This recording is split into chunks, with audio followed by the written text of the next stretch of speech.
I agree with Phil's report, and boy, Phil's been doing double duty between airlines, aircraft, Boeing, and here, that both have a problem with cruise control. In this case, the board at Tesla has been on cruise control. They talk about going asleep at one end and waking up 5 hours later, and it looks like the cruise control is not that reliable, but they've thrown their trust behind Elon Musk and not exercising their diligence. So I think the judge will have to find some sort of sanctions against the company, the board, as well as against Elon Musk. It is absolutely in contempt of court. You know, a couple of months ago, Jim Cramer, I think, on your air called this accurately, that she's going to be a tough judge.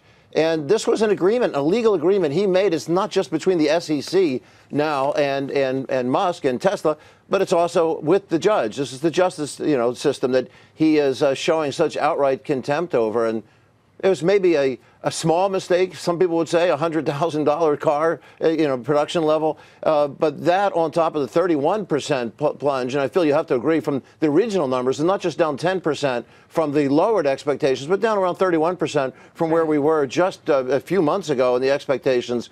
So I think there's a cloud of disappointment.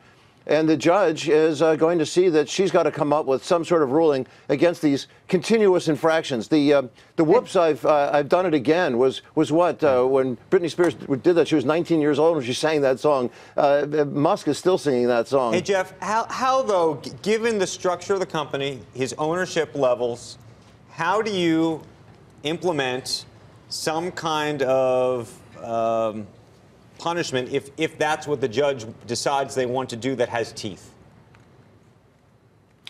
Well, he does. This is not like Mark Zuckerberg, who's got like 65% or so control of Facebook.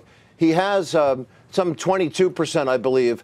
The advantage that he has that leverages him, you need a supermajority to make any dramatic change on this board. So if it was left to the board's own devices, you'd have to have roughly 90% of the non-Musk owners agree to make a change. This is not going to come from the board, apparently. This board is completely captured by Musk, loaded with friends and cronies. But what the judge can enforce can say that he's unfit to serve as a director, that he can't be a CEO then if you're not a director. And there are many examples of this from Ken Lewis, as you know, from your work on Too Big to Fail at Bank of America, to the government, of course, had Elizabeth Holmes designated this with Theranos. There's dozens and dozens of examples where this has happened, and that's more than just the multi-million-dollar fines that have been inconsequential so far.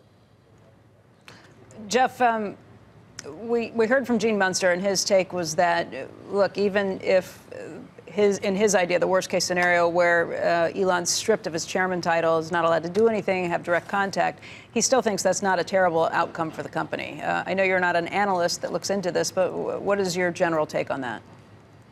I was pretty surprised. In your interview, that's what stood out with me most when I heard Gene Munster say that. I heard it live, and I was just as startled when I heard it as you re-aired it now, is that sure, Jim Chanos and some of the short sellers would have their eyes opened up by that and maybe think differently about the company's prospects. But I do think, as your emails and mine will show as soon as this email's over, that there are an awful lot of Tesla fanatics out there and that they can't see him as separable from the company. He is absolutely a certifiable genius, as Larry Ellison would tell us from his board.